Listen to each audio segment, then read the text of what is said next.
আসসালামু আলাইকুম রহমতুল্লাহি ওবরকাতুহু। সবাইকে স্বাগতম চ্যানেলের আরেকটি নতুন ভিডিওতে। আজকের আলোচনাটি আমাদের সবার জন্য অত্যন্ত গুরুত্বপূর্ণ। আমরা অনেক সময় দোয়া করি, কিন্তু বুঝতে পারি না আল্লাহ তাআলা কি আমাদের দোয়া কবুল করেছেন। তাই আজ আমরা জানব যে 10টি লক্ষণ আছে যেগুলো বলে আল্লাহ আমাদের দোয়া কবুল করেছেন। ভিডিওটি শেষ পর্যন্ত দেখুন, কারণ আমরা প্রতিটি পয়েন্টে বিশদভাবে আলোচনা করব। 1. হৃদয়ে প্রশান্তি অনুভূতি হওয়া। দোয়া করার পর যদি আত্মার মনে গভীর প্রশান্তি এবং তৃপ্তি অনুভূতি হয়, এটি আল্লাহর পক্ষ থেকে একটি নিদর্শন। আল্লাহ কুরআনে বলেন, যারা ঈমান এনেছে এবং আল্লাহর স্মরণের মাধ্যমে তাদের হৃদয় প্রশান্ত হয়। 2. গুনাহ থেকে বিরত থাকার প্রবণতা।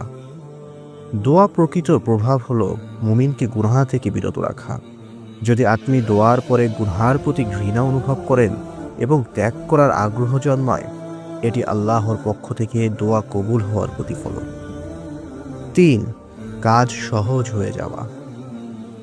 আপনার দোয়া করার পর যদি দেখেন যে যেই সমস্যার জন্য দোয়া করেছেন সেটি সহজ হয়ে যাচ্ছে, বুঝবেন এটি দোয়া কবুল হওয়ার ইঙ্গিত।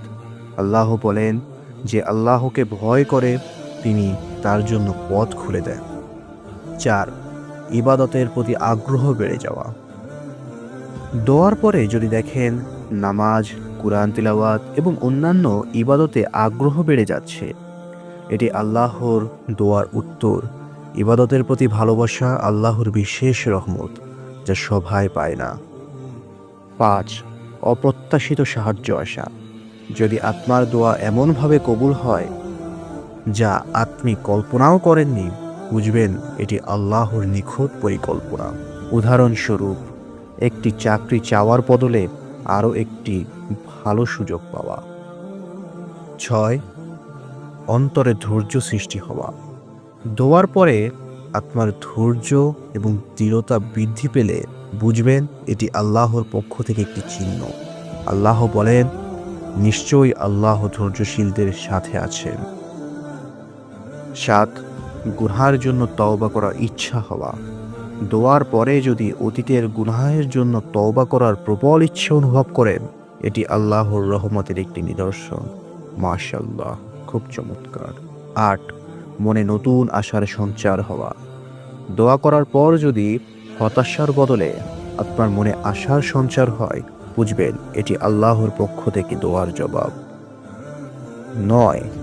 আপনার পরিস্থিতি ধীরে ধীরে পরিবর্তন হওয়া। আপনার জীবনের কঠিন পরিস্থিতি যদি ধীরে ধীরে ভালো হতে থাকে, এটি আল্লাহর পক্ষ থেকে দোয়ার উত্তর। 10. ভালো কাজের মাধ্যমে দোয়ার উত্তর পাওয়া।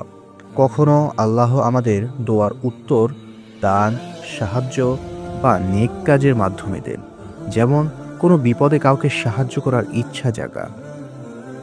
বন্ধুরা, দোয়া হলো মুমিনের সবচেয়ে বড় অস্ত্র। আল্লাহ আমাদের দোয়া শুনেন এবং নিজের পছন্দ মতো সময় তা কবুল করেন। তাই কখনো হতাশ হবেন না এবং দোয়া করা থেকে কখনো বিরত থাকবেন না। ভিডিওটা যদি আপনাদের উপকারে আসে, তাহলে লাইক, শেয়ার এবং সাবস্ক্রাইব করতে ভুলবেন না এবং আমাদের চ্যানেলের সাথেই থাকুন। পরিশেষে আমি এখানেই বিদায় নিচ্ছি। আল্লাহ আমাদের সবাইকে হেদায়েত দান করুক। আমিন।